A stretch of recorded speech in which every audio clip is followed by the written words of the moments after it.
All right, tonight we've been playing around with pistol grip screws. I got a few laid out here on my workbench. I've got what I call a Colt factory Philister screw, a Colt counterfeit fake Philister screw, 3 Magpul screws, a couple of hardware store screws, and a titanium screw. So let's go over all these screws, and I'm going to give you my version of the pros and cons. Your opinion may be different. This is the Colt factory Philister screw. It's called a Philister screw based on the head design. It is 1 1/8 inch in length. You can measure this off the back of your calipers. I showed how to do this in a prior video. Should measure about 1.125, 1.122, so that's pretty close. And the head of the screw measures about 0.399. All right, this I call a factory counterfeit. The reason I call it a counterfeit screw is because Colt has specified a stainless steel screw, and it is stainless steel. This was sold to me in a lower parts kit off Gunbroker that I was told was a Colt lower parts kit. But this is not a Colt factory screw because it is, in fact, highly magnetic. However, it would probably work. Well, it would work just fine, but it ain't what Colt specifies. So I was sold a phony screw. Then we got 3 Magpul screws. Now, I showed you in a previous video that this dry locking agent is almost exclusively on the head end of the bolt, and most of that dry locking agent is hidden inside the pistol grip, meaning you're only going to get a couple of threads of that engaging the lower receiver, and they only put it on one side of the screw.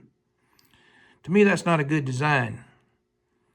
I don't like it. So I tried removing it. One of the methods I tried was burning it off with a torch, and it turned the screw a nice, pretty brown color.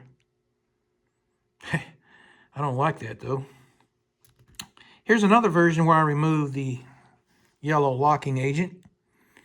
I ran a nut over it a few times to break it up, and then I clamped the screw in some vice grips and put it on my bench grinder, the wire brush on my bench grinder.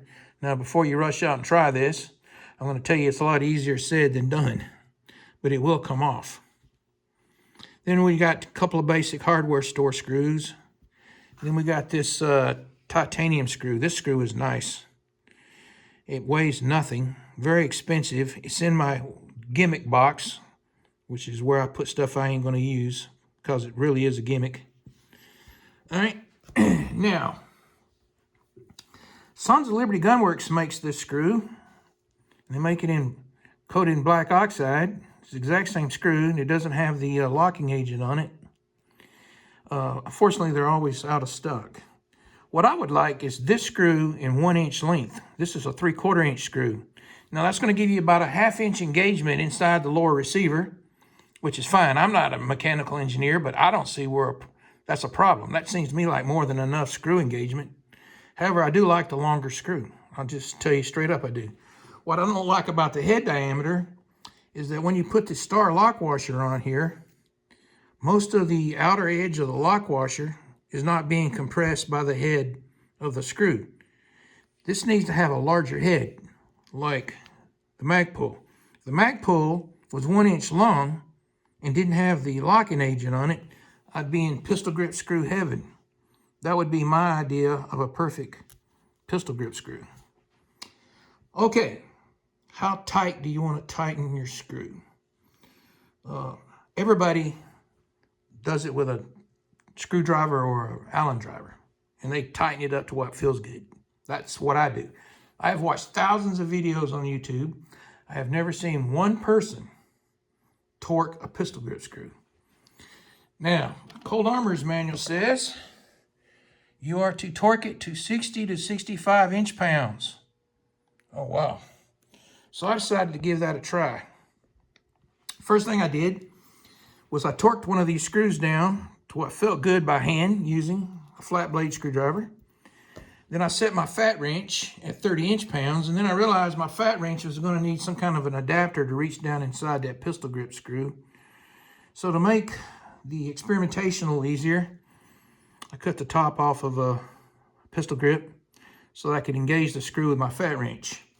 So I set my fat wrench at 30 inch-pounds, and I went to turn it after I'd already tightened it hand tight, and it turned almost 3/4 of a turn before the fat wrench clicked. That seemed to me like that's too much.